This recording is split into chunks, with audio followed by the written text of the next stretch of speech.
Estamos en nuestro sexto tema y permítame empezar simplemente con una cita de uno de los puritanos del siglo XVI que viene a colación en esta mañana.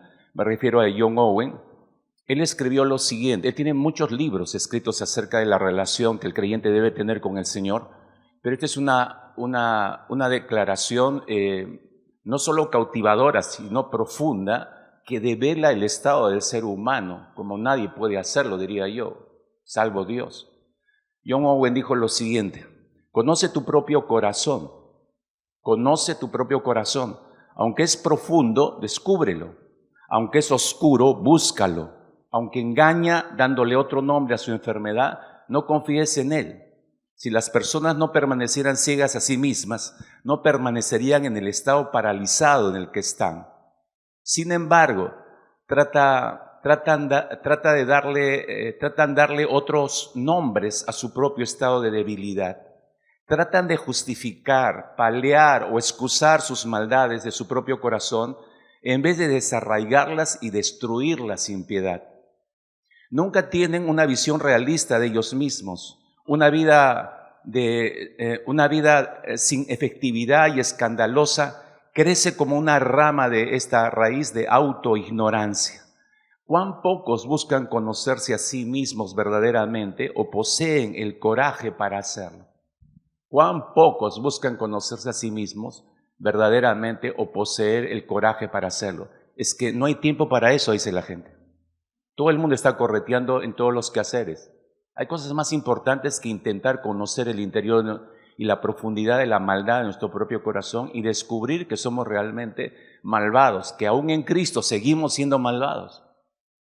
Es un trabajo de fondo que tenemos que hacer todos los creyentes. ¿Por qué ocurre esto en el interior del corazón de todos los llamados cristianos?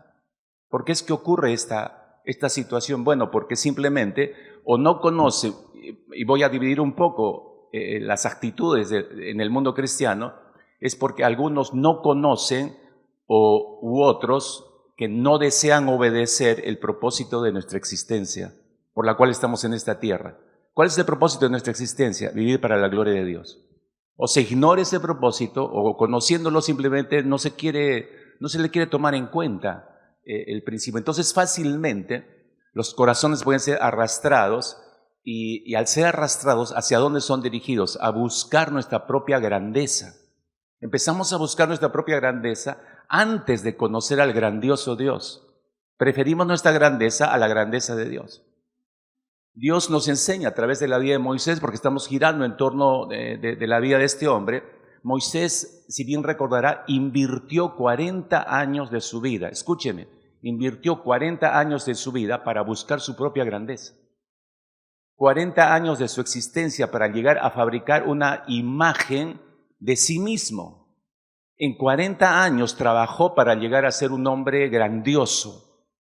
Entonces fácilmente uno puede darse cuenta que a Moisés lo que más le importaba en esos primeros 40 años era que lo identificaran plenamente como el hijo del faraón, es decir, como un Dios viviente. Y es que los faraones no eran semidioses, los faraones eran dioses en la tierra. Era la representación de la deidad aquí en la tierra. Moisés trabajó 40 años para fabricar esa imagen y para que lo identificaran como un Dios en la tierra. Esto no es menor cosa, mis hermanos. Y esto lo vemos claramente cuando Moisés, si usted bien recordará, quiso poner cierto orden en aquel lío que él descubre entre uno de los capataces egipcios con un grupo de hebreos, y a los cuales este capataz estaba castigando cruelmente, ¿no? Entonces, si usted recuerda, es Moisés, el hijo del Dios viviente, el faraón, el que interviene ahí. Es Moisés, el hijo del Dios viviente, el faraón, que toma la decisión de intervenir y solucionar ese conflicto entre ese capataz y ese grupo de hebreos, porque Moisés se consideraba en el libertador de la nación de Israel, a su manera, por supuesto. Entonces, Moisés actúa en su soberanía, en su soberana voluntad, digamos, como hijo del Dios viviente. Y si era el hijo del Dios viviente, ¿cómo se veía Moisés? Como otro Dios. Ni más ni menos se veía como otro Dios aquí en la tierra. Entonces, él actúa de acuerdo a su soberana voluntad Él decide, Él actúa, Él determina, Él juzga, Él decide quién vive y quién muere. Al fin y al cabo, Él se cree Dios. Él está actuando en función de lo que Él cree ser, no siéndolo, pero actúa en función de lo que Él piensa que es. Mis hermanos, Moisés construyó por 40 años una imagen. Eso nos suena muy familiar en nuestros tiempos.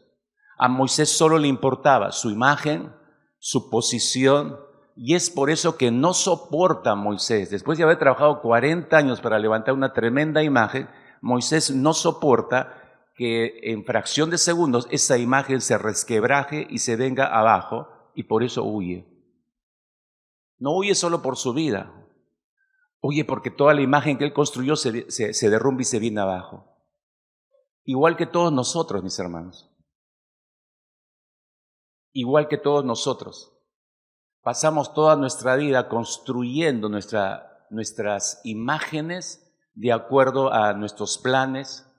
Nosotros decidimos cuáles serán nuestros valores, nosotros decidimos cuáles serán nuestras normas, nosotros decidimos cuál va a ser el estilo de vida, nosotros decidimos nuestra vida futura, decidimos qué vamos a estudiar, decidimos con quién nos vamos a casar, decidimos cuántos hijos vamos a tener, decidimos hacia dónde vamos a dirigir nuestras vidas personales y familiares, igual que Moisés.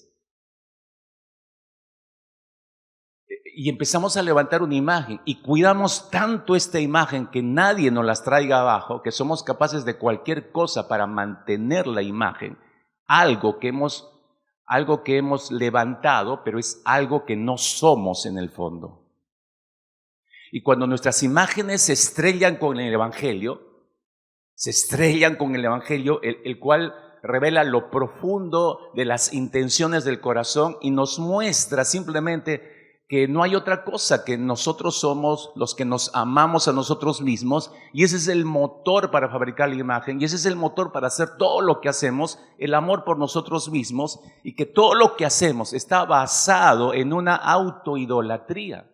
Cuando el Evangelio nos muestra eso, ¿qué hacemos? Corremos, igual que Moisés, huimos de la presencia del Señor, no queremos escuchar el Evangelio, nos enojamos, cuestionamos el Evangelio, porque no lo queremos recibir, no queremos escuchar las razones de Dios. Nuestras razones son superiores a las razones de Dios. El cuadro es familiar, mis hermanos. Hacemos exactamente lo que hizo Moisés. Corremos, huimos de la palabra, huimos, nos negamos a escucharle a Dios, porque eso significaría, si nosotros escucháramos las razones de Dios, le tendríamos que dar la razón a Dios. Y no queremos hacer eso porque eso significa renunciar a nuestro reinado. Eso significaría abdicar a nuestro reino y cederle el trono de nuestro corazón a Cristo Jesús, el Rey de vida, pero no queremos hacer eso, ¿verdad? Nosotros queremos seguir reinando. O sí, nos hacemos a un costadito, le queremos dar el filo del trono al Señor, que se siente con nosotros. Sí, somos buenísimos en eso. Le permitimos al Señor que se siente con nosotros. Pero yo renunciar para que Él ocupe todo el trono, eso no. Eso hay que verlo en el tiempo todavía, ¿no? Iglesia, Moisés tuvo que aprender 80 años más tarde 3 cosas importantes que traigo en esta mañana a nuestros corazones. De todos nosotros, me incluyo yo. Después de 80 años, este hombre tiene que aprender 3 grandes lecciones. En su deseo de conocer a Dios, y si ese es tu deseo, una vez más, no puedes evitarte recorrer el mismo camino que recorrió Moisés. No hay atajos, hermanos. Yo ya lo dije en un anterior mensaje, no hay atajos para conocer a Dios, hay solo un camino. Y hay un costo en ese camino. ¿Cuáles son estas 3 cosas que Moisés aprendió después de 80 años más tarde y que nosotros necesitamos rescatar en esta mañana? La primera, anota por favor, la primera. Moisés tuvo que reconocer que conocer a Dios es igual a apartar la mirada de todo lo demás. ¿Quieres conocer a Dios? Vas a tener que tomar esa decisión. Si no tomas esa decisión, si no tomas esa decisión y tú sigues en la iglesia y qué sé yo, eso es solamente aparentar que quieres conocer a Dios. Es apariencia de piedad, pero no es piedad. Esta es una decisión radical. Conocer a Dios es igual a apartar la mirada de todo lo demás. Te explico. Regreso a Éxodo, capítulo 3, versículo 2. Dice así: y se le apareció el ángel de Jehová. A mí siempre me ha cautivado este inicio de este versículo porque dice el ángel de Jehová. Todas las referencias al ángel de Jehová en el Antiguo Testamento son, teológicamente hablando, son anticipos de la revelación ya en carne de Cristo Jesús. Entonces es interesante poder ver que Moisés tuvo un encuentro con Cristo Jesús. Pero no quiero entusiasmarme si no me quedo en esa frase nada más. Quiero avanzar. Dice, y se le apareció el ángel de Jehová en una llama de fuego en medio de una zarza. Y él miró y vio que la zarza ardía en fuego y la zarza no se consumía. Sabemos que a estas alturas, porque ya lo hemos mencionado en algunas oportunidades, Moisés ya tenía como 80 años, o ya tenía 80 años. Entonces, a 80 años, ¿qué piensa un hombre a los 80 años? Final. Ya no hay mucho que hacer. Hay que hacer lo cotidiano, hay que ocupar la vida en lo cotidiano. Y Moisés exactamente creo que estaba en eso. Su mente estaba en que su vida a los 80 años, un poco más de vida, ¿dónde debía terminar? Bueno, en las montañas, pastoreando ovejas. Su mente, la mente de Moisés estaba en eso, en realidad. Cuidar las ovejas de su suegro, parte de las ovejas quizás eran personales de él y su familia, pero la gran mayoría del rebaño estaba involucrado, el rebaño de su suegro.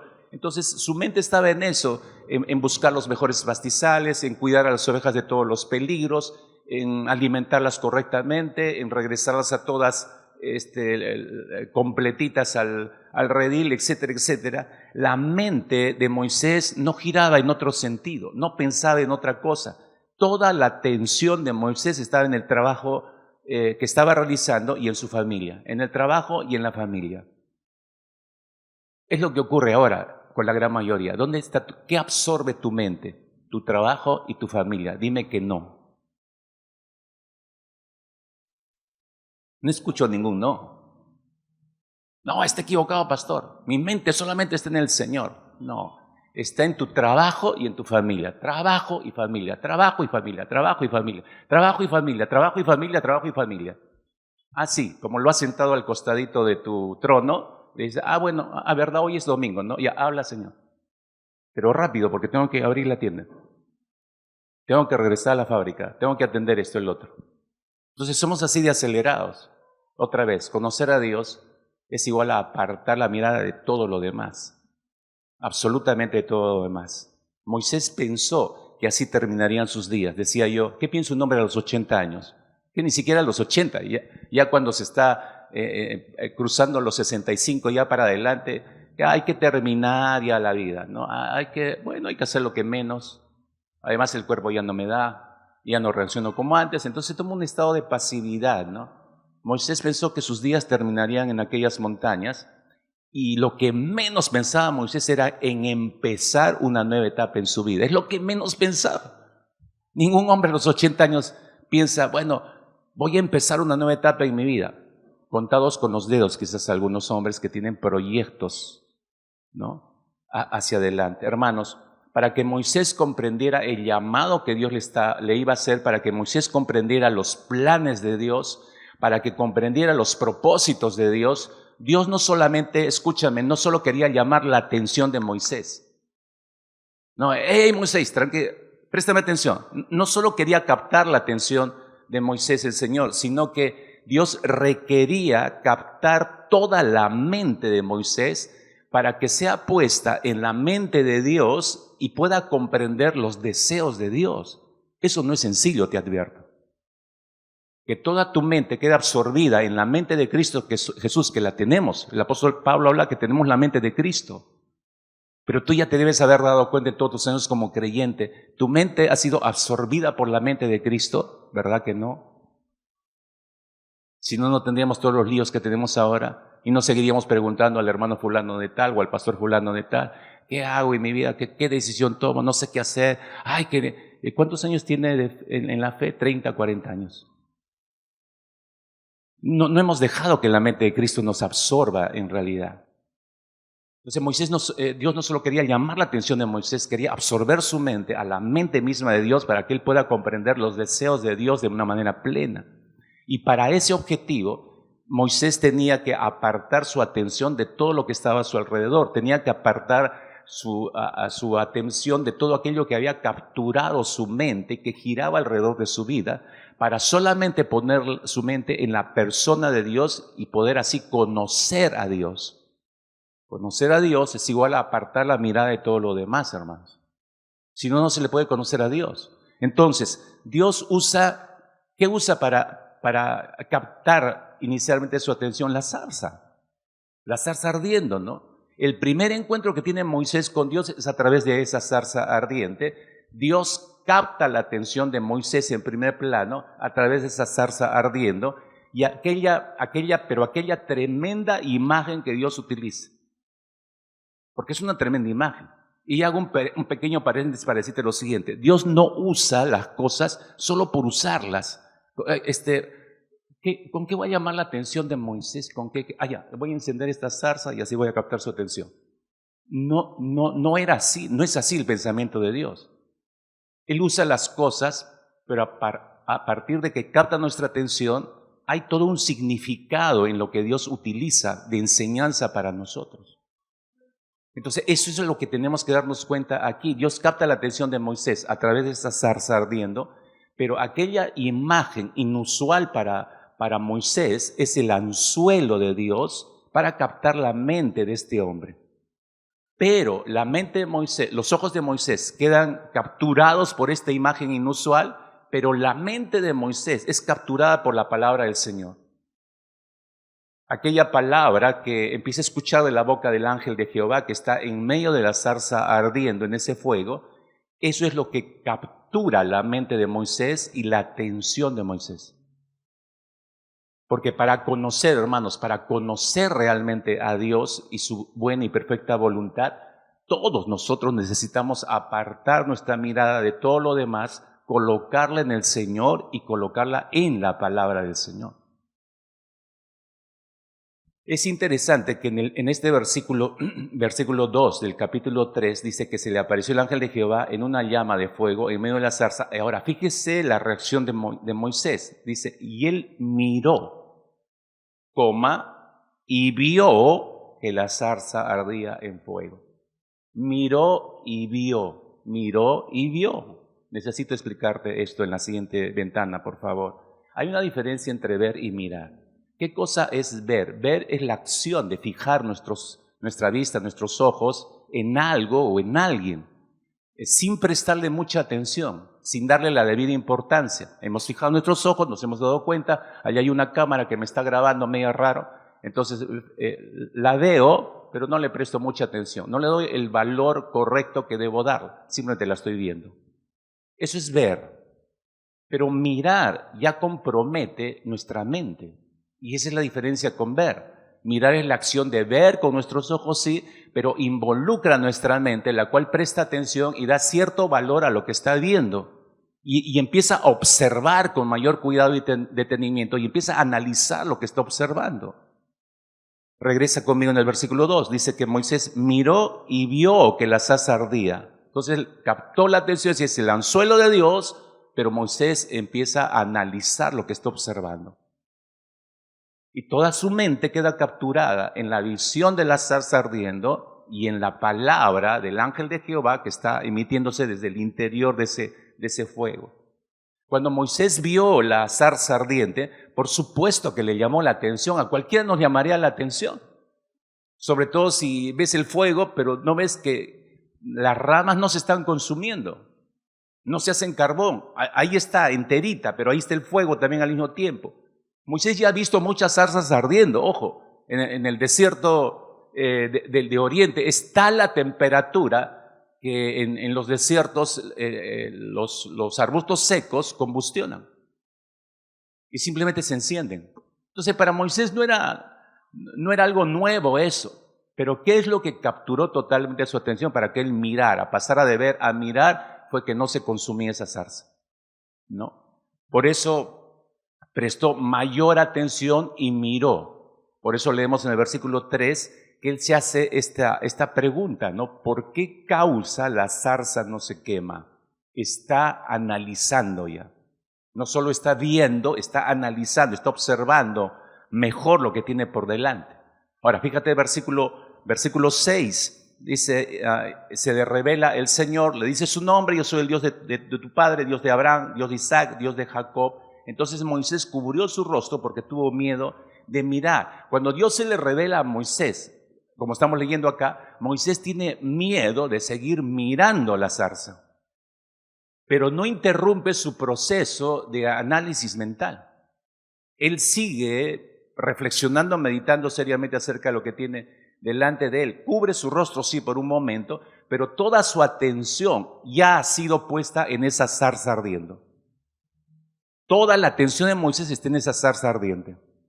Entonces, Dios empieza a revelarse a Moisés, como hemos leído, le describe, hemos leído en el capítulo 3, le describe lo que sabe de su pueblo de Israel, lo que está sufriendo en tierra de esclavitud, la condición en la que se encuentra. Luego le manda que saque a este pueblo. Así arribamos al versículo 11. Entonces Moisés le responde a Dios. Recién en el verso 11 encontramos una respuesta de Moisés. Pero en el versículo 11, recuerden, en el versículo 6 se cubrió el rostro por miedo. Pero mientras Dios siguió hablando, Moisés volvió sus ojos a la zarza ardiendo. No solo por volverla a ver, sino él está escuchando que le está hablando el ángel de Jehová desde el interior. Entonces, creo que a partir del versículo 11, a partir de esta primera respuesta de Moisés que tenemos registrada en el verso 11, no creo que Moisés empezara su diálogo desde el verso 11 hacia adelante con el Señor con el rostro cubierto. No, estaba de rostro abierto frente a la zarza, hablando con el ángel de Jehová, mirando la zarza, respondiendo a Dios como si estuviera hablando cara a cara con Dios. Dios le dice algo, Moisés responde. Dios le manda algo y Moisés refuta. Es un diálogo abierto. Es un diálogo abierto el que está teniendo Moisés. Mas me parece, mis hermanos, que Moisés está absorto, mirando la zarza ardiendo, respondiendo todo lo que Dios le está diciendo a través del ángel de Jehová que está en medio de la zarza. Todo eso en el capítulo 3 y parte del capítulo 4 que se desarrolla todo este diálogo de Moisés con el Señor. Es un diálogo fluido, como decía, pero él está concentrado, absorto en la zarza ardiendo. No está mirando a otro lado, mis hermanos. No hay nada que esté distrayendo a Moisés. No hay ninguna persona a su alrededor que lo desvíe la atención. No hay celulares, no hay redes sociales que lo distraigan. Moisés está totalmente absorto mirando al Señor. Imagínese usted el impacto que tuvo en la mente, en la vida de Moisés, esa zarza ardiente. Imagínese nada más por unos segundos el impacto que debe haber tenido en la mente de Moisés. Mis hermanos, todos, creo, necesitamos en estos tiempos ser impactados por la presencia del Señor. Hemos entrado en una etapa como creyentes en que ya nos es familiar todo, la Biblia, el orar, venir a la iglesia, cantar y de pronto tú ves a un creyente como un zombie entrando, saliendo, haciendo todo. No está disfrutando. A Dios hay que disfrutarlo, hermanos. Hemos sido creados para eso. Dios nos ha diseñado para eso, para que lo disfrutemos a Él. Pero tenemos creyentes zombies el día de hoy. Hacen todo, repiten todo, pero no disfrutan a Dios. Eso significa que no conocen a Dios, se han estancado en ese proceso. Y la zarza de la presencia de Dios hoy en día es tan familiar, hermanos, que ya no nos llama la atención. De verdad, ya no nos llama la atención. Pero fíjese cómo es que impacta la palabra del Señor. Hace un momento prácticamente estrenamos una alabanza basada en Filipenses capítulo 4. La confesión de todos, toda rodilla se doblará y todo el mundo confesará que Jesucristo es Señor para la gloria del Padre. Y si usted no se dio cuenta, la atmósfera en estas 4 paredes cambió. Porque la proclamación de lo que yo creo profundamente en mi corazón y lo digo a todo pulmón, es adoración. Nuestra mente está absorta en esa confesión. bíblica. Y al entrar en contacto con esa confesión, con ese fragmento de la escritura que es palabra viva, poderosa, transforma nuestra mente, nos lleva a otro nivel. Es como si saliéramos de este recinto. Moisés estaba así delante de esta zarza. Moisés nunca, el resto de su vida, jamás pudo olvidar esa zarza ardiente porque quedó absorbido por ella y por la palabra de Dios que salía a través de ella. Decía, hoy en día necesitamos ser impactados por la presencia de Dios. ¿Por qué? Porque estamos olvidando, mis hermanos, el costo de ser confrontados con esa presencia del Señor. Estamos olvidando que el profeta Ezequiel, cuando fue absorbido al mirar la gloria de Dios, al oír los mandatos de Dios sobre la vida de este profeta, hemos olvidado, y cito Ezequiel capítulo 2, versículo 15, y vine a los cautivos en Tel Aviv, después de haber escuchado, después de haber sido absorbido por la gloria de Dios, vine a los cautivos en Tel Aviv que moraban junto al río Quebar, me senté a donde ellos estaban sentados y allí permanecí 7 días atónito entre ellos.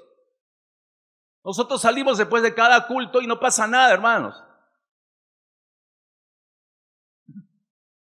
Porque no nos dejamos absorber por la palabra, no nos dejamos absorber por la presencia del Señor. Solo estamos cumpliendo ritos evangélicos.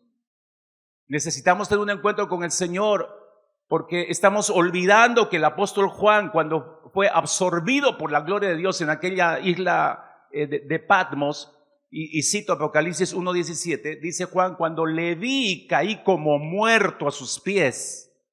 No salió caminando como normal después del culto, no, caí como muerto a los pies del Señor, dice.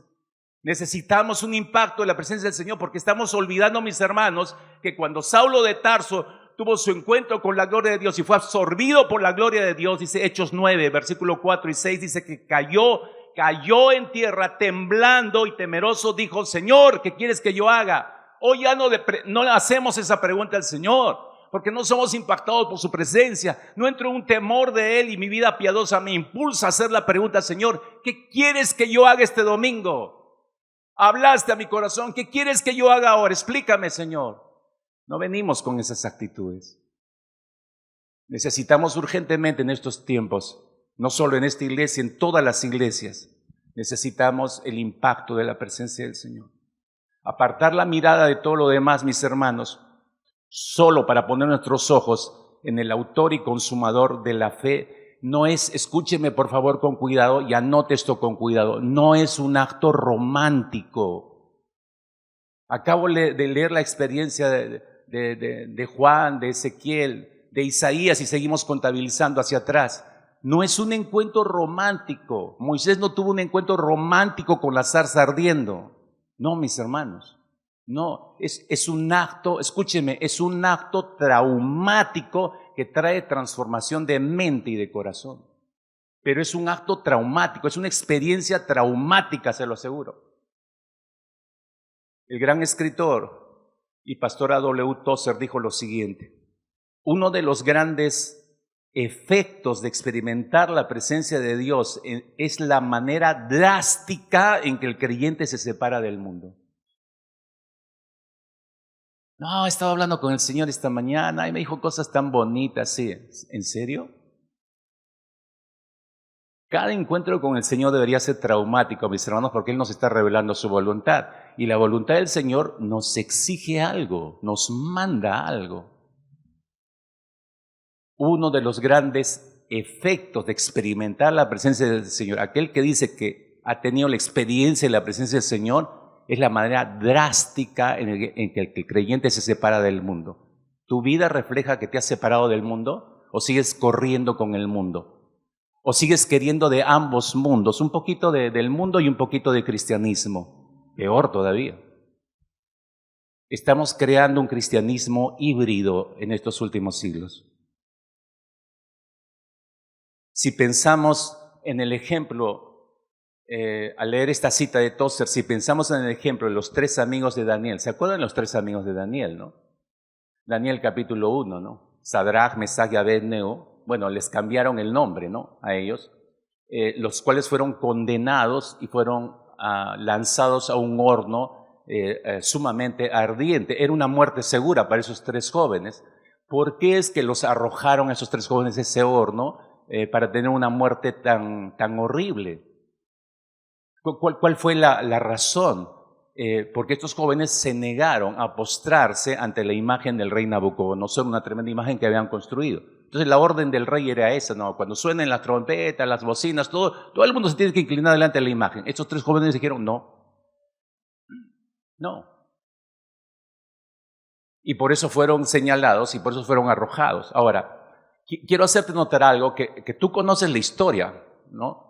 Pero quiero hacerte notar una arista que probablemente no has visto.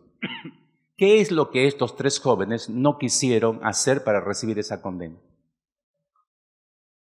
¿Qué es lo que se negaron a hacer? Tenemos que recordar que ellos siguieron la propuesta de Daniel en su corazón, Daniel 1, siguieron la propuesta de su corazón y simplemente se adicionaron y dijeron, nosotros queremos lo mismo. Recuerdan que Daniel se negó drásticamente a no contaminarse con la comida del rey allí en Babilonia, ¿recuerda? Dijo, no voy a comer esta comida. La persona a cargo se escandalizó, le dijo, no, el rey está ordenando que ustedes se alimenten con el alimento del no, y le hizo una contrapropuesta a Daniel, pero la propuesta de corazón de Daniel fue no contaminarse. Esa palabra es clave en Daniel capítulo 1. Y los tres amigos de Daniel se alinearon con él, no nos vamos a contaminar con nada de lo que venga de Babilonia. Es decir, esos tres jóvenes junto con Daniel ya habían apartado sus miradas de todo lo demás. Estaban esclavos, estaban en Babilonia, pero ya habían apartado su mirada de ese lugar. Estaban absorbidos por la gloria de Dios. Y porque estaban absorbidos en la gloria de Dios, ellos querían vivir solamente agradándole a Dios. Estamos hablando de una tierra de esclavitud, mis hermanos. Tú y yo somos peregrinos en esta tierra, te recuerdo. No tenemos mucho tiempo en esta tierra. Por eso hay que tomar las correctas elecciones para vivir una vida piadosa que glorifica al Señor, porque no tenemos mucho tiempo para eso, hermanos. Entonces, no aceptaron la propuesta de Nabucodonosor, esos tres jóvenes. ¿Cuál fue la propuesta? Esta es la arista que quiero hacerte notar o que la descubras en esta mañana. ¿Cuál fue la propuesta de Nabucodonosor? Escúchame, si lees bien toda la historia, Nabucodonosor no les prohibió que adoraran a Jehová, el verdadero Dios. En ningún momento les prohibió. Y ese es el punto, mis hermanos. No les dijo que negaran a Jehová. No, le dijo, ¿quieren adorar a Jehová? Adoren a Jehová. La exigencia de Nabucodonosor era que ellos simplemente adicionaran a su adoración al Señor, adicionaran la adoración a Nabucodonosor y su imagen. Sadrach, Mesach y Abednego no aceptaron ese tipo de adoración ambigua en sus mentes y en sus corazones. Y eso les iba a costar la vida. No aceptaron mezclar lo santo con la idolatría. No aceptaron mezclar la presencia del Señor con otras presencias aleatorias, adicionales. No, que se parecen, no, que son iguales. No, que todos los caminos conducen al mismo sitio. Sí, todos los caminos conducen al infierno, sí, pero hay un solo camino que es estrecho que te conduce a la presencia del Señor. Entonces, este es el punto, hermano. Estos jóvenes no aceptaron una adoración ambigua en sus corazones. Escúchenme, por favor, esto está de moda hoy en día, la adoración ambigua. Esto está en boga hoy en día y es bien sutil, mis hermanos. La ambigüedad de vida no te pide que dejes de creer en Dios. La ambigüedad de vida no te pide que dejes de adorar a Cristo Jesús. No, la ambigüedad de vida te pide solo que tienes que adicionar, junto a Cristo, tienes que adicionar tu adoración al estilo del mundo. Tienes que meter al mundo en tu vida, tienes que meter al mundo en la iglesia. Eso es ambigüedad, hermanos. No, ¿quieres seguir adorando a Cristo? Dices que Él es tu Señor. Sí, está bien, cree en todo lo que quieras. Solamente adiciona esto. Esto es lo que se está practicando hoy en día. Hoy necesitamos, escuche, y lo voy a, esto es, tiene el tema para largo, lo aprieto de la siguiente manera. ¿Qué se está enseñando hoy en día en las iglesias? Que hay que traer, escucha, que hay que traer al mundo dentro de la iglesia. Que hay que traer al mundo dentro de la iglesia para que podamos ganar al mundo para Cristo. Pero eso no dice la Escritura. Eso no dice la Escritura. Eso no es lo que nos manda la Escritura. Lo que manda el Señor a través de su palabra es que la iglesia tiene que salir al mundo para predicarles el Evangelio de Jesucristo y vivir el Evangelio mientras se lo vas predicando. Eso nos manda la Escritura. Apartar la mirada de todo lo demás, mis queridos hermanos, para solamente ponerlas en el autor y consumador de la fe, nos equipa precisamente para ir al mundo a evangelizarlo y para separarnos nosotros mismos del mundo para adorar exclusivamente a Dios de la forma en que Dios quiere y desea ser adorado. Hago esta aclaración y voy a usar nuevamente una frase importante de A.W. Tozer en este sentido. Él dijo lo siguiente: nosotros no podemos determinar cómo adorar a Dios. No tenemos opciones a este respecto. Debemos adorar a Dios en sus términos o no adorarlo en absoluto. Pero hoy en día, ¿qué es lo que está de moda? Dios exige cierta forma de adoración.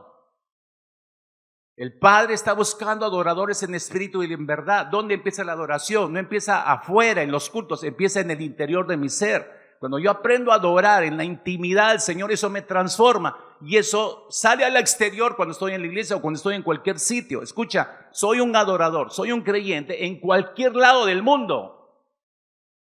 Así no esté en mi iglesia, soy la misma persona aquí, soy la misma persona afuera. Ese es el tipo de adoración y conducta que espera el Señor. Esa es la verdadera vida piadosa. Pero ¿qué enseña el mundo? No, está bien que eso, pero adicionale otras cosas complementarias. No tiene que ser tan exagerado. Métele esto, métele lo otro. Mira, está de moda esto. Está de moda lo otro. Está de moda esto. Y se está contaminando la pureza del Evangelio. Se está contaminando la pureza de la santidad.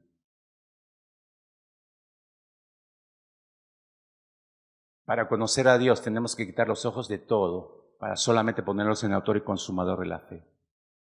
En segundo lugar, la segunda lección que Moisés tuvo que aprender y que nosotros tenemos que aprender, que sigo en la secuencia, apartar la mirada de todo lo demás, entonces es igual a abandonar el antropocentrismo. Abandonar la mirada de todo lo demás es igual a abandonar el antropocentrismo. ¿Qué es, mis hermanos, lo que debemos observar en las 3 o 4 respuestas que Dios le dio que Moisés le dio a Dios ahí en el capítulo 3 y parte del capítulo 4? Cuando Dios le manda a Dios, Moisés responde. ¿Qué tenemos que observar en las respuestas de Moisés? ¿O qué es lo que se nota claramente?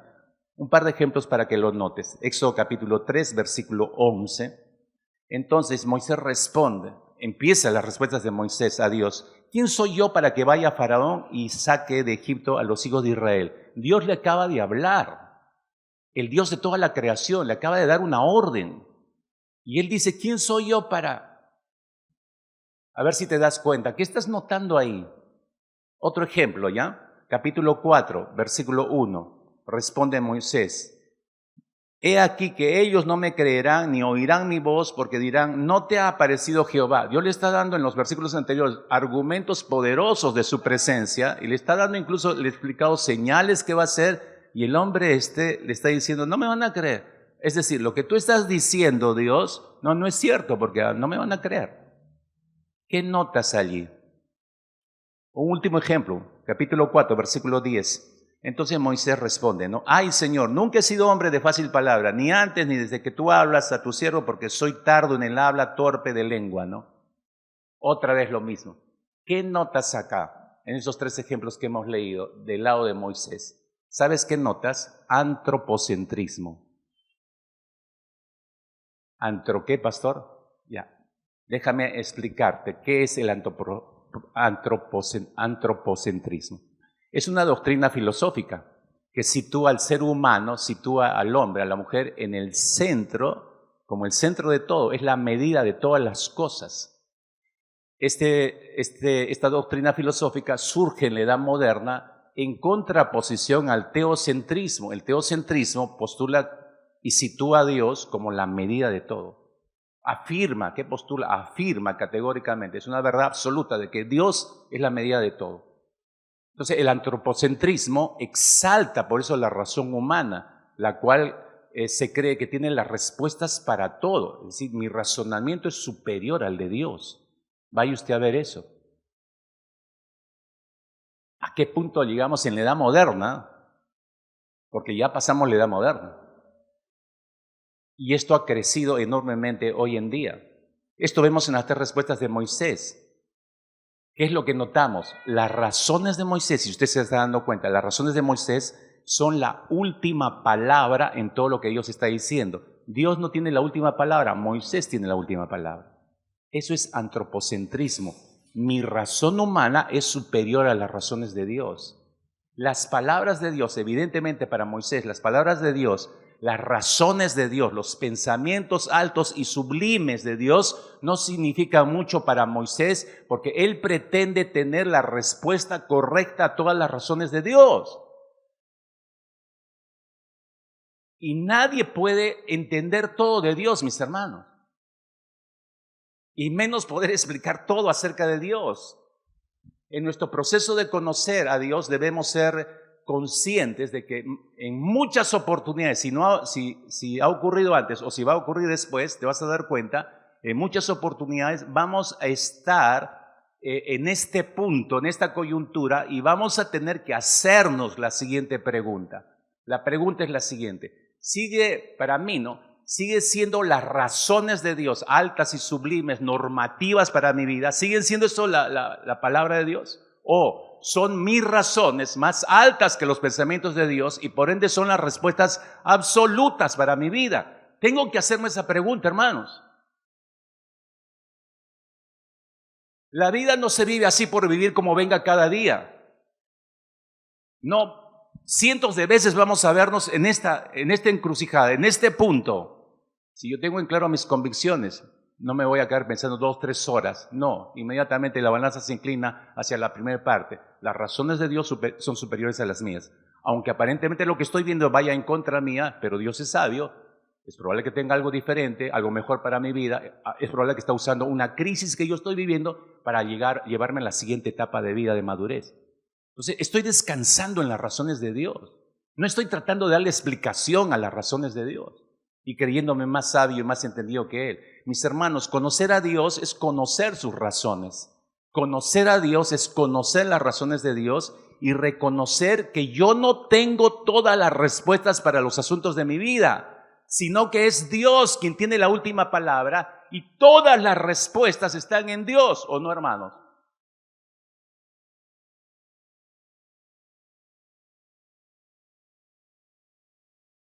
¿Recuerda usted al hijo pródigo? Lucas capítulo 15. Y le doy 2 ejemplos para ampliar esto que le estoy mencionando. ¿Por qué salió de la cobertura del padre ese hijo pródigo? Usted debe conocer la historia perfectamente, mejor que yo. ¿Por qué se fue de la casa? Sencillo, porque no estaba de acuerdo con las razones del padre. Por eso pateó el tablero y se fue. Ese hijo creía que sus razones eran mejores que las de su padre. ¿Ve usted eso? Como algunos hermanos me dicen, ay, si yo fuera ese padre, en la primera no lo dejaba terminar. Como una vez un hombre me dijo, no lo dejaba terminar hablar, me dijo que venía, que dámela, no le dejaba terminar. ¿La qué? Y le volteaba la cara. Porque es una falta de respeto al padre. Por supuesto que sí, eso es lo que nos muestra la narrativa de esta conversación de este hijo pródigo con el padre. Pero ¿por qué le pateó, como decimos en el tablero, al papá? Porque no estaba de acuerdo con las razones del papá. Ese hijo creía que sus razones eran superiores a las de su padre.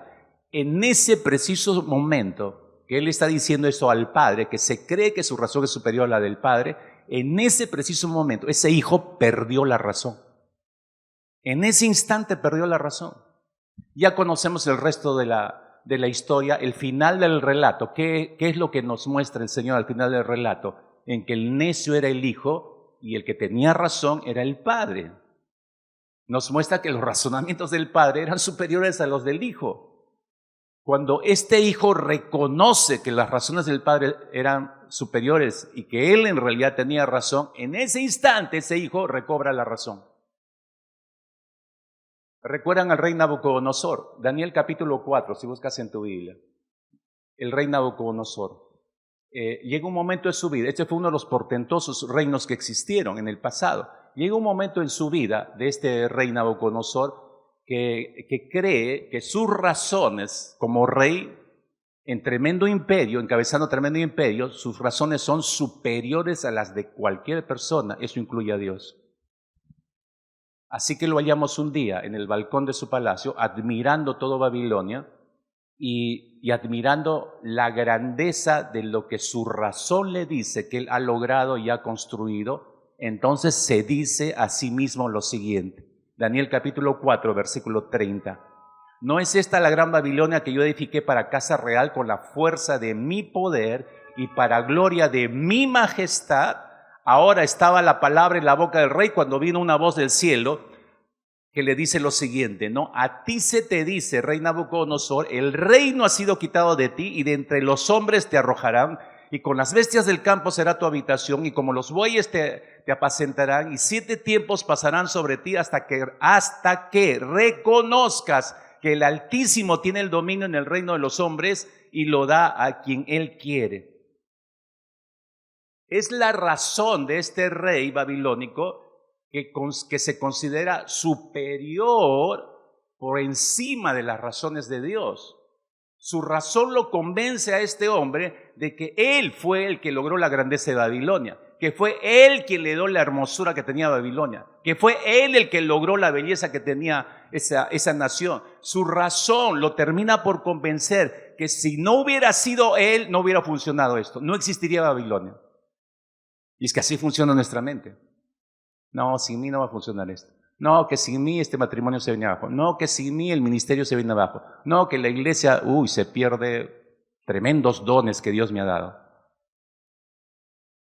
Es la razón nuestra que nos hace creer que esa razón es superior a las razones de Dios. Mientras que la razón de Dios, cuando Nabucodonosor está pensando que soy yo, la razón de Dios le muestra todo lo contrario. Leo literalmente la razón de Dios que dice, Santiago capítulo 1, verso 17. Todo lo bueno, todo, absolutamente todo lo bueno y perfecto que se nos da, viene ¿de dónde?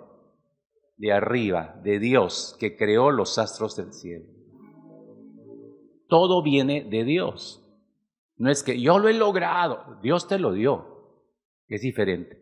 Deuteronomio capítulo 8, verso 18. Estas son las razones de Dios. Mas acuérdate del Señor tu Dios, porque Él es el que te da poder para hacer las riquezas. Y si Él no te lo diera, ay Dios. No, es que es mi cerebrito empresarial. Hoy es que mi capacidad mental es superior, ¿no? 200 sobre 100, ¿no? No, Dios da esa capacidad. Es las razones de Dios. Proverbio capítulo 2, versículo 6. Porque Jehová da la sabiduría. Él es el que da la sabiduría. Y de su boca viene el conocimiento y la inteligencia. Si de Él no viniera, ¿qué sería de nosotros, hermano? Pero yo creo, mi razón me convence que yo soy el inteligente, que yo soy el sabio, que yo he logrado esto, Nabucodonosor. Igual que Nabucodonosor nos comportamos. Observe hacia dónde conduce nuestras obstinadas razones, mis hermanos. Daniel capítulo 4, versículo 33, regreso a la historia de Nabucodonosor. Verso 33, en la misma hora se cumplió la palabra sobre Nabucodonosor y fue echado de entre los hombres y comía hierba como los bueyes, su cuerpo se mojaba en el rocío del cielo hasta que su pelo creció como plumas de águila y sus uñas como las de las aves. ¿Qué estás viendo acá? La pérdida de la razón. Absolutamente es la pérdida de la razón. Ese es el resultado cuando nos ensoberbecemos y creemos que somos más inteligentes que Dios. Claro, no te va a crecer las uñas, ¿no? No te asustes. Que me va a llenar de pelos, No, tampoco. Pero pierdes la razón. Vas a perder la razón. A no ser que ya la hayas perdido. A no ser que ya la hayas perdido. Entonces, pero hubo un cambio de actitud en Nabucodonosor. No es que ahí termina la historia de manera trágica, no. Hay esperanza, hermanos. Daniel capítulo 4, versículo 34. Pero al fin de los días, recuerda que Dios le dijo 7 tiempos, 7 años después. Pero al fin de los días, yo, Nabucodonosor, fíjense lo que hizo el hombre, alcé mis ojos al cielo. Esa frase es impactante. Cuando dice alcé mis ojos al cielo, está diciendo, tú, Señor, tenías la razón. Él recupera la razón para darle la razón a Dios. Alcé mis ojos al cielo y recobré mi razón, por eso dice. Es la misma experiencia del hijo pródigo, ni más ni menos, mis hermanos. Lucas capítulo 15, verso 17, cuando dice que ahí sentado con los cerdos, volviendo en sí, dice el texto. Volviendo en sí, es igual, ¿no? Alcé mis ojos al cielo, recuperé mi razón, volví en sí, significa recuperé la razón. Y porque recuperó la razón, le da la razón a Dios. Y por eso dice, me levantaré, iré a mi Padre y le diré, mira, he pecado contra el cielo y contra ti. El orden correcto. ¿De dónde le salió eso? Inteligentísimo el muchacho. No, Dios le dio esa capacidad. Volviendo en sí, recuperar la razón. Mis hermanos, en ese tiempo tenemos que recuperar la razón. Tenemos que recuperar la razón para darle la razón a Dios. ¿Qué hizo Nabucodonosor? Apartó su mirada de todo y por eso pudo decir, alcé mis ojos a los cielos. Apartó los ojos de todo y los concentró en quien está sentado en el trono, en el cielo, el Señor. Ya no pensaba en él mismo, si te das cuenta, en lo grandioso que era como rey, ya esa idea había quedado relegada. Recupera su razón, repito, para reconocer y aceptar las razones de Dios. El hijo pródigo dijo, he pecado contra el cielo, es decir, he ido contra las razones de Dios, y este fue el resultado. Acabé con cerdos, hambriento, desnutrido. Pero volví en sí, vuelvo a dar la razón al Señor, he ido contra tus razones, Dios, lo reconozco y por eso regresó a su casa. Pregunta, ¿dónde recuperó Moisés la razón? Si seguimos esta línea de pensamiento. ¿Dónde Moisés recuperó la razón? Después de estar peleándose con el Señor, Dios le mandaba algo, que soy mudo, no, que soy tartamudo, no, que no me van a creer. Después de estar peleándose contra el Señor, y como hemos dicho, mostrando su antropocentrismo, mostrando sus razones que son más altas que las de Dios, ¿cuándo Moisés recuperó la razón para darle la razón a Dios? Ahí arriba, en el monte Sinaí, 40 días metidos con Dios. Éxodo capítulo 31, versículo 18. Al estar esos 40 días solo con Dios, ¿no? Leemos en Éxodo 31, 18, dice, y dio a Moisés, Dios, al final, dio a Moisés, cuando acabó de hablar con él en el monte Sinaí, 2 tablas del testimonio, tablas de piedra escritas con el dedo de Dios. Le da las tablas. Moisés recibe esas 2 tablas, ¿no? Al recibir esas 2 tablillas con los 10 mandamientos del Señor, Moisés no solamente estamos viendo lo externo, que él está recibiendo las tablas con los 10 mandamientos del Señor. No, al mismo tiempo, Moisés está recibiendo y está aceptando para él mismo las razones de Dios escritas en esas tablas. Está aceptando las razones de Dios. No está recibiendo, no está funcionando como un mensajero nada más. Acá están tus mandamientos y corrió y se los entregó al pueblo. Él no tiene nada que ver con eso. No, él primero tiene que comprometerse con ello. Y para comprometerse con los mandatos del Señor tiene que terminar dándole la razón a Dios. Y eso está haciendo. Cuando él recepciona las tablas, de corazón y de buena gana, ya aceptó en su mente y en su corazón renunciar a sus razones como hombre y darle la razón a Dios, ¿no? Recibiendo las tablas allí, ¿no? Ese es el reconocimiento de Moisés a la superioridad de las razones de Dios. Y observemos el resultado, mis hermanos, de esa aceptación de la voluntad de Dios.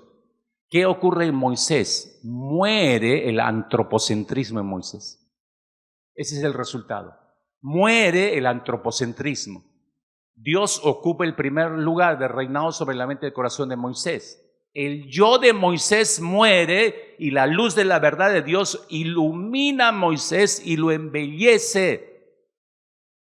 Y lo embellece en tal medida que ni siquiera él se da cuenta de eso, no es consciente de esa belleza que Dios le ha hecho depositario, porque cuando baja, bien recordarás, ni siquiera él se dio cuenta que su rostro resplandecía.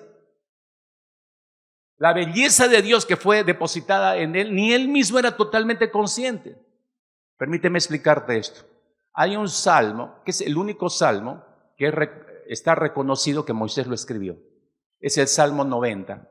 No voy a leer de todo el salmo, quiero leerte el versículo 17. Así termina el salmo de Moisés, verso 17, diciendo lo siguiente: sea la luz de Jehová nuestro Dios sobre nosotros, y la obra de nuestras manos confirma sobre nosotros. Sí, la obra de nuestras manos confirma. Esto es sumamente atractivo, mis hermanos, porque cuando Moisés dice sea la luz de Jehová sobre nuestro Dios sobre nosotros, el término hebreo que se utiliza para el término luz acá se puede traducir, se entiende como hermosura, como belleza de Dios.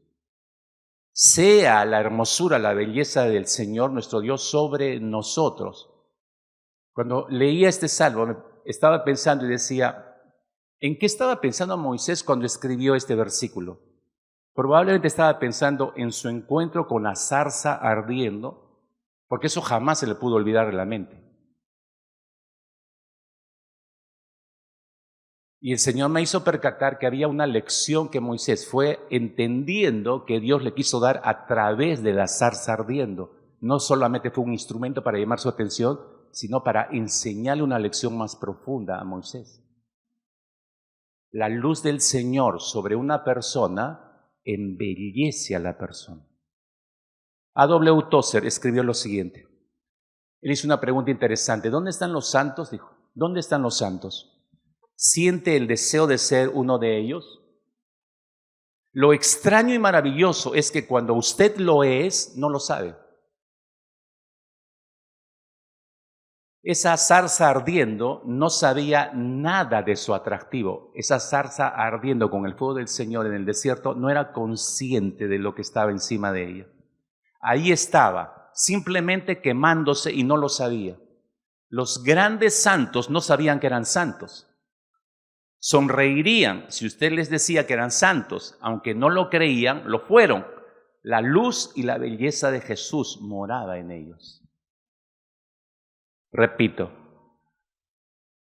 tomando el Salmo 90, sea la luz, sea la belleza, sea la hermosura del Señor nuestro Dios sobre nosotros. Cuando conocemos al Señor en esa medida y le llegamos a amar, su belleza es sobre nosotros. La belleza de Dios. ¿Qué importa que tengas una oreja menos? ¿Qué importa que no seas de la estatura que querías ser? ¿Qué importa que no tengas la belleza física que siempre quisiste y que no te parezcas a un príncipe o a una princesa? No importa. Hay una belleza superior a la belleza física y que solo la pueden obtener aquellos que van en búsqueda de la presencia de Dios. Los que quieren conocerle realmente. Hermanos míos, no hemos sido llamados para ser grandiosos. Nuestro llamado es a convertirnos en zarzas ardientes, portadores de la belleza de Cristo. Esa es la lección que aprendió Moisés. Mis hermanos, nuestras vidas no solamente han sido iluminadas por la verdad de Dios, sino que hemos recibido la belleza del fuego de la presencia de Dios en la persona del Espíritu Santo. La luz y la belleza de Dios morando en nosotros. Piensen en eso, por favor, por unos instantes. La luz y la belleza de Dios morando en nosotros para iluminar a otros. No es para nosotros mismos, ojo, es para bendecir a otros. Ese es el objetivo, para iluminar a otros. Es una belleza de la cual no somos totalmente conscientes que la poseemos. Somos igual que la zarza ardiendo delante de Moisés. Todo el fuego estaba en ella, pero ella no era consciente de ese fuego. Es una belleza que solamente fluye a través de nuestras vidas redimidas. No fluye de cualquier vida, solo fluye a través de vidas redimidas. Déjame darte un par de ejemplos para que entiendas esto. Allí está la belleza. Voy a hablar de personas específicas. Allí está la belleza del fuego, de la presencia de Dios ardiendo en la vida de un hombre que nadie conoce, con un cáncer remitido por el poder de Dios. allí está este hombre caminando entre los pasillos de un hospital lleno de pacientes con cánceres terminales y sin ninguna esperanza de vida. Pero allí está aquel hombrecito caminando entre los pasillos, buscando compartir de la vida que le ha dado vida a él, aquella poderosa vida que remitió el cáncer que un día tuvo. Nadie sabe quién es ese hombre, nadie puede ver la pasión de Cristo en el corazón, en el interior de ese hombre, nadie puede ver la compasión de Dios quemando en su alma, nadie puede ver los pensamientos de Dios consumiendo la mente de este hombre. Es solamente un hombre común y corriente que está caminando entre aquellos pasillos, pero es al mismo tiempo una zarza ardiendo, portador de una belleza divina que ni él mismo entiende que la tiene. Lo único que sabe este hombre es que tiene que hablar acerca de aquel que encendió su vida y su corazón para vida eterna. Es una zarza ardiendo en medio de pacientes sin esperanza. Allí está aquella mujercita en medio de un grupo de niños, entrando a aquella aula y conociendo a niños que nunca antes conoció. Es una zarza ardiendo en las manos de Dios. Una mujer que fue sanada por la mano poderosa de Dios, cuyo cuerpo estaba siendo consumido por la enfermedad y como una zarza seca en medio de una montaña árida, su vida no tenía ningún propósito, se estaba secando en la aridez de una montaña, hasta que un día fue iluminada por el fuego y la presencia y empezó a arder esa presencia de Dios en su corazón y en su vida. Y allí está ahora ella, ardiendo para Dios, comunicando esa luz de Cristo a ese grupo de niños que nunca antes conoció, portadora de una belleza que ni ella misma entiende a plenitud. Nadie sabe de la existencia de esa mujer, pero eso no importa. Eso no es lo más importante. Allí hay otra zarza ardiendo en otro lugar. Un hombre rescatado del pecado, que silenciosamente se sienta cada semana para guiar a otros hombres hacia la Escritura y enseñarles cómo debe ser un hombre que tiene una vida piadosa.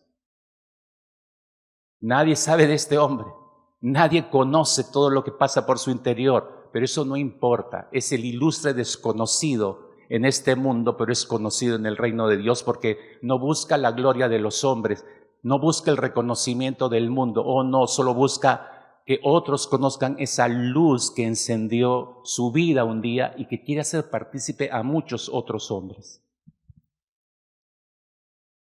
Hermanos, estas vidas no son salidas de ficción, estas vidas no son salidas de la imaginación de cualquier buen escritor cristiano para impactar en un libro de autoayuda. No, escúchame. Estos 3 ejemplos que te he puesto son vidas de hombres y mujeres de nuestra congregación. Hombres y mujeres de nuestra congregación, desconocidos para muchos, pero vuelvo a recalcar esto, eso no importa. Eso no importa. Son hombres y mujeres que un día tomaron en serio a Dios, realmente lo tomaron en serio, tomaron la decisión de conocerlo, tomaron la decisión de amarlo con todo su ser y le llegaron a amar tanto al Señor. ¿Por qué? Porque al que más se le perdonó, más amó. Estoy totalmente seguro, mis hermanos, que ellos, porque los conozco perfectamente, ellos no son o ellas, no son totalmente conscientes de la belleza que Dios los ha hecho depositarios. Igual como dice Torster, simplemente ellos sonríen porque no se ven como héroes de la fe, aunque lo son. No se ven como grandes siervos, siervas de Dios, aunque lo son. No tienen hambre de la gloria de los hombres, porque solo tienen hambre por la gloria de Dios. No buscan el reconocimiento del mundo y de ninguna otra persona, por eso actúan sin llamar la atención, aunque ya tienen gran galardón en el tribunal de Cristo. Solo saben que están con Cristo crucificados, solo saben que ya no viven más para sí mismos, solo saben que lo que viven ahora en la carne, en este tiempo corto de vida que les queda, lo quieren vivir para la gloria de Dios. y compartiendo de aquel que encendió sus vidas y cuya luz los transformó en tal medida, la belleza del Señor los cambió tanto que ahora solamente quieren que otras personas tengan esa misma experiencia. No, son personas reales, mis hermanos, de carne y hueso como tú. Abandonar el antropocentrismo, mis hermanos, para terminar, es igual a aprender las lecciones de la zarza. Hace un instante te decía, Dios no usa las cosas solo por usarlas. Dios tiene una lección en cada objeto que toma, en cada situación en la que nos coloca, hay una lección de fondo siempre.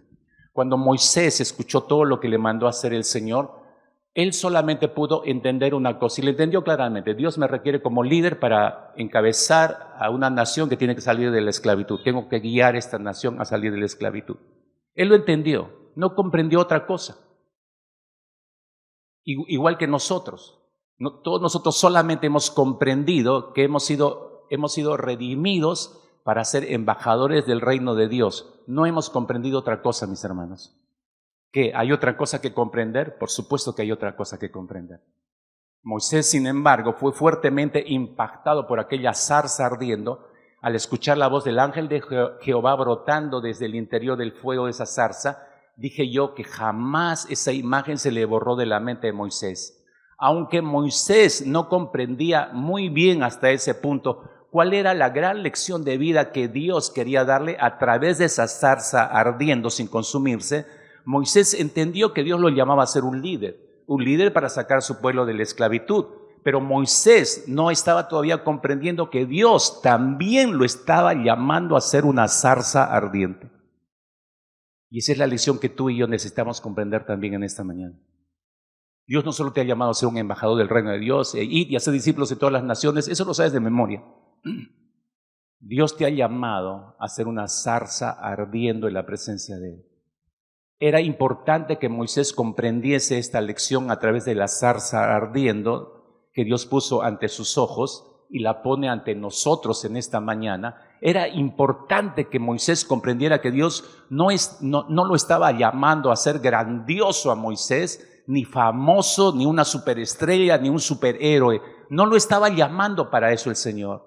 Escúcheme, Dios no le estaba devolviendo a Moisés la grandeza que él perdió en Egipto. Ojo, como hijo del faraón, como hijo del Dios viviente. Tampoco Dios le estaba recompensando a Moisés tanto sufrimiento durante 40 años. Pobre hombre, alguien tenía que reconocerlo, alguien tiene que compensarlo. No, Dios no lo estaba compensando, sino que lo estaba humillando más. Solo que nosotros no queremos ver esa parte en Moisés. Siempre nos gusta ver de menos a más y de pronto ¡pum! El superhéroe, el gran ilustre personaje bíblico. No, hermanos, Dios no trabaja así. Dios estaba humillando a Moisés, lo estaba quebrando el corazón orgulloso de Moisés, estaba quebrando la autosuficiencia de este hombre, estaba quebrando la autoconfianza de este hombre, estaba quebrando sus razonamientos antropocéntricos a sus 80 años de edad. Por medio de ese quebrantamiento, Dios lo estaba purificando. ¿Por qué? Porque el instrumento de Dios, si vamos a querer ser utilizados por el Señor, el instrumento debe estar completamente limpio en las manos de Dios para que le sea útil al Señor. Posteriormente creo que Moisés se identificaría con la expresión del salmista en el Salmo 119, versículo 71, y yo no sé si la hizo parte de su propia oración personal, cuando el salmista dijo, bueno me es haber sido humillado para que aprenda tus estatutos. ¿Entiende usted lo que está diciendo el salmista? Bueno me es haber sido humillado. No se está quejando de haber sido quebrado por Dios. Dios lo quebró primero para que aprenda su palabra. Sin quebrantamiento no hay entendimiento de la Escritura. Hermanos, no es estudiar. Dígame, ¿qué más? ¿Cuál es el curso? ¿Avanzar? ¿Qué? No. Si no has aprendido la lección del quebrantamiento y si no hay un verdadero quebrantamiento, lo demás es solamente conocimiento teológico. Bueno me es haber sido humillado para que aprenda tus estatutos. ¿Por qué? Repito, porque abandonar el antropocentrismo es igual a aprender las lecciones de la zarza ardiendo. Las grandes lecciones que Dios le quiso comunicar a Moisés a través de esa zarza ardiendo y nos quiere comunicar a nosotros, las podemos resumir en 3 grandes principios de vida. Anota. Primer principio de vida que Moisés aprendió a través de la zarza. El principio del quebrantamiento, te decía. El quebrantamiento de la vida de Moisés no fue un castigo. Ojo, no estaba siendo castigado, sino era una forma en que Dios usó para moldear el carácter de Moisés y para que así pudiera cumplir este hombre su destino de vida. Dios tuvo que quebrarlo primero en Egipto, quebrar su orgullo en Egipto, quebrar su independencia y la autosuficiencia de Moisés en Egipto para que llegara a tener el carácter más parecido al de Dios. Ahora, allí empieza el quebrantamiento de Moisés, pero continúa. Moisés sigue siendo quebrado en Madián, en la tierra de su suegro, en pleno desierto, donde ya no tenía ninguno de los privilegios que tenía como hijo del faraón, ¿no? Moisés era uno más de la familia de Jetro. Luego, en ese estado de verse uno más, dígame si eso no es humillante para un hombre que ha tenido toda la grandeza del mundo y se creía Dios. Dios lo está quebrando. Luego le esperarían a Moisés otros 40 años más en el desierto, guiando a un pueblo, siendo quebrantado por Dios cuando estaba haciendo su trabajo de ser el líder de la nación de Israel. Y no le fue fácil a Moisés ser quebrado una y otra vez, y Dios utilizando al propio pueblo que él estaba encabezando. Eso fue, para cualquier otro hombre podría ser desquiciante, arrojaría todo por tierra y me voy, yo no quiero ser el líder, no me importa la fama, nada, y me voy, nada. No, es admirable cómo Moisés se dejó tratar, se dejó quebrar por el Señor porque sabía que le convenía eso a su vida. Al final de su vida, le digo que no fue sencillo esto para Moisés y lo podemos entender a través de sus escritos. Moisés escribió 2 grandes cánticos, aparte del Salmo 90, que es todo un cántico de adoración al Señor. Él escribió 2 cánticos después de que cruzaron el Mar Rojo, si bien recordarás. Está registrado el cántico de Moisés, que expresa toda la victoria del Señor después de que Dios ha vencido a Faraón y a sus ejércitos. Pero al final de su vida, él escribe otro cántico, y que está ahí transcrito en Deuteronomio capítulo 32. En este capítulo, para solo mostrarte cuán difícil fue para Moisés dejarse quebrar por Dios, usando Dios a la propia nación de Israel en la vida de Moisés. En Deuteronomio 32, fíjese cómo él llama al pueblo de Israel. En versículo 5 de Deuteronomio 32, le llama generación torcida y perversa. Generación torcida y perversa. Fíjate en el versículo 7, versículo 6, le llama a este pueblo loco e ignorante. Pueblo loco e ignorante.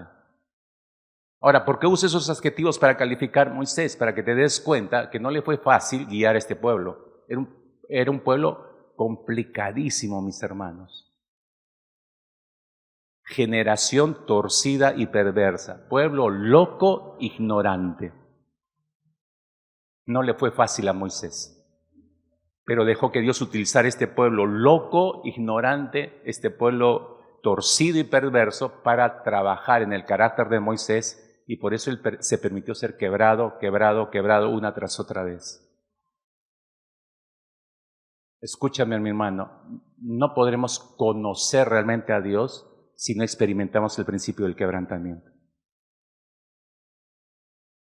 No pretendas querer conocer a Dios sin haber sido quebrado por Él. Segundo principio, el principio de la transformación.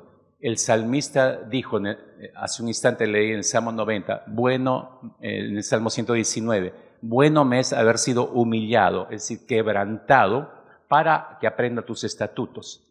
Y te das cuenta en este salmo, el orden, primero es el quebranto, mis hermanos, y luego la palabra de Dios, que es viva y eficaz, que entra a lavar los patrones mentales y transforma nuestra conducta. Primero es el quebrantamiento. Pero nosotros hemos borrado el quebrantamiento y solo queremos la palabra. Por eso, a ver, ¿qué tengo que estudiar? Dígame, ¿qué tengo que...? Y el otro, y información. Y creemos que avanzando en niveles de información teológica, estamos conociendo a Dios. Pero no nos hemos dejado quebrar primero con el Señor, porque el espíritu de la palabra solo se entiende después del quebrantamiento, no antes. Primero viene el quebranto y luego la palabra que lava los patrones mentales y transforma la conducta. Moisés no solamente estuvo expuesto a la presencia de Dios, su mente estuvo expuesta a la palabra del Señor. Entonces Moisés fue transformado en ese proceso, fue transformado de un líder impulsivo, acuérdate en Egipto, capaz de asesinar a un hombre, de un líder impulsivo que actuaba por propia cuenta e independientemente, pasó a ser un líder quebrantado y humilde en espíritu. Sí, humilde en espíritu. Fíjese cómo se le describe a Moisés en Números capítulo 12, versículo 3. Números capítulo 12, versículo 3. Y aquel varón Moisés era manso más que todos los hombres que había sobre la tierra. Este es otro Moisés, no es el Moisés que está matando al egipcio. Era manso más que todos los hombres que había en la tierra. Porque Moisés se dejó quebrar. Moisés no solo estuvo en la presencia del Señor, sino que la palabra del Señor impactó sobre su mente y lo transformó. No pretendamos conocer a Dios, mis hermanos, sin haber sido quebrados y sin haber sido transformados.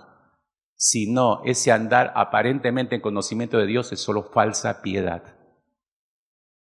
Tercer principio que aprendió Moisés, el principio de la humildad. Cuando pensamos en el Moisés asesino, violento, con la actitud de creer que sus razones son superiores a la de cualquier ser humano y la de Dios, y luego lo vemos en las manos de Dios, en aquella zarza ardiente, y vemos su proceso de quebrantamiento y transformación para ser el líder que Dios quería usar, entonces observamos el cambio de Moisés.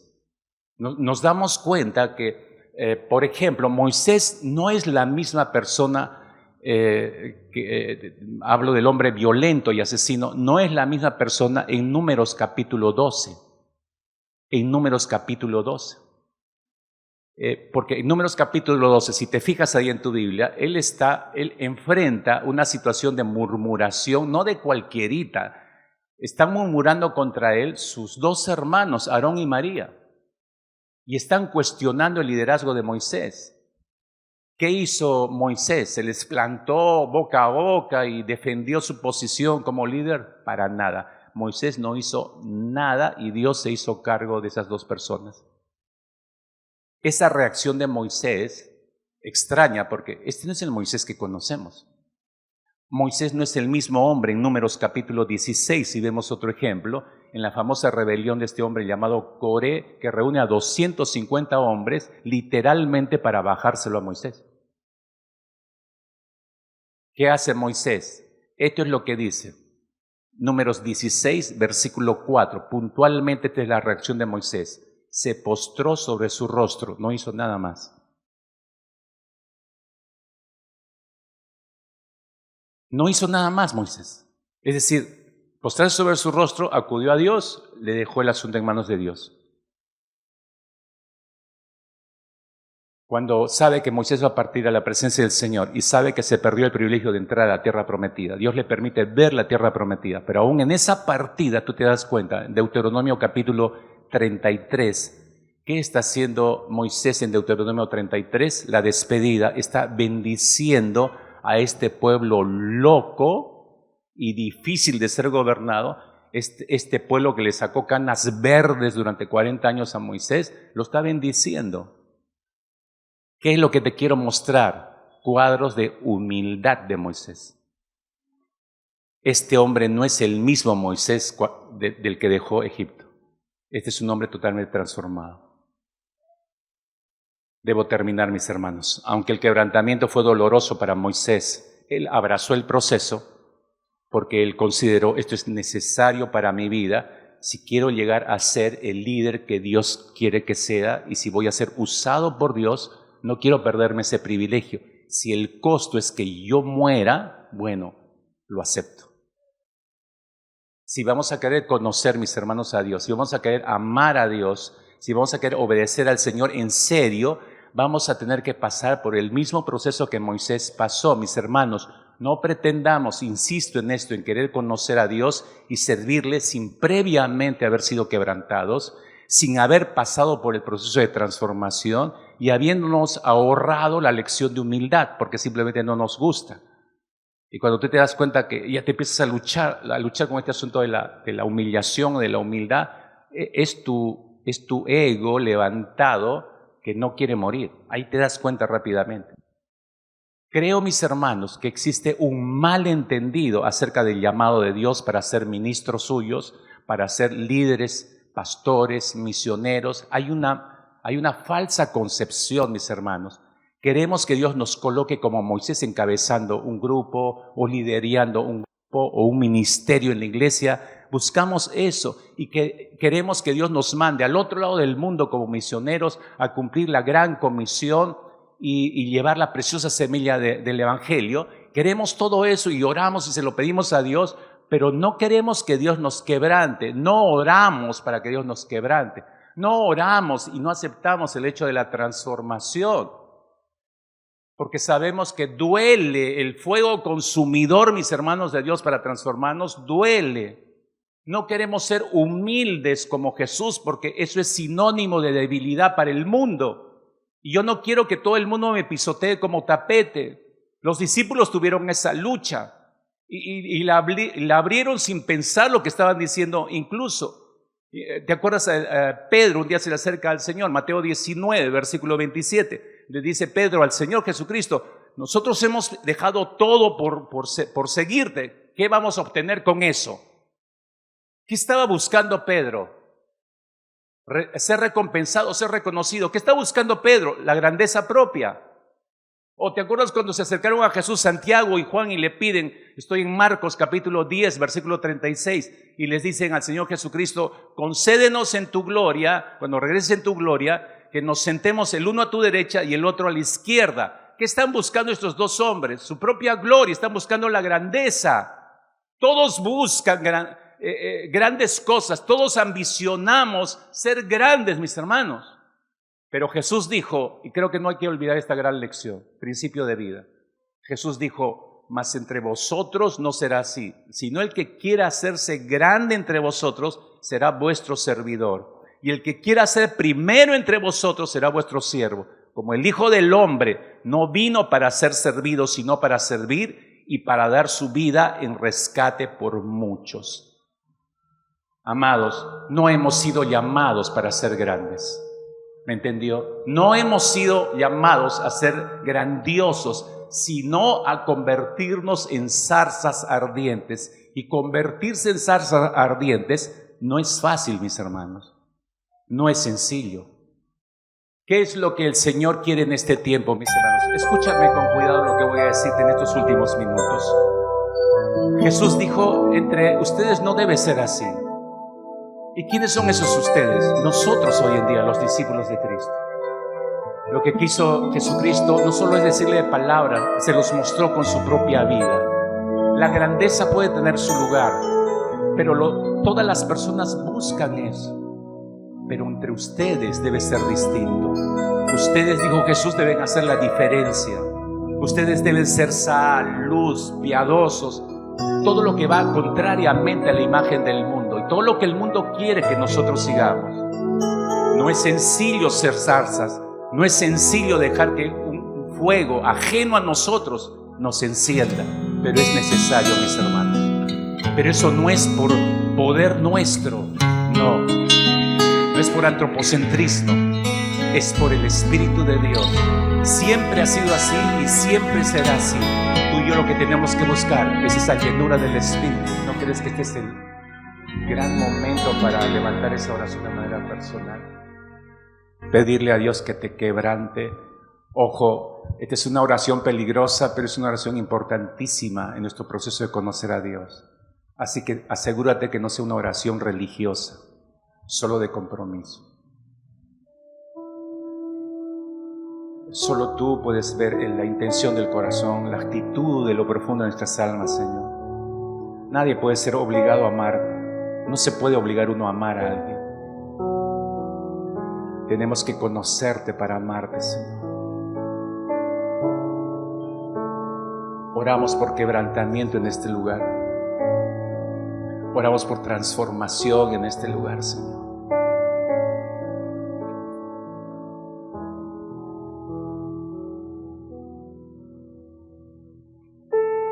Oh, que podamos comprender, Dios, que no hemos sido llamados a ser grandiosos, sino a convertirnos en zarzas ardientes, Señor, para ti. Que nuestras vidas estén siendo encendidas, Señor, en esta mañana por tu Espíritu. Solo por tu Espíritu, Señor.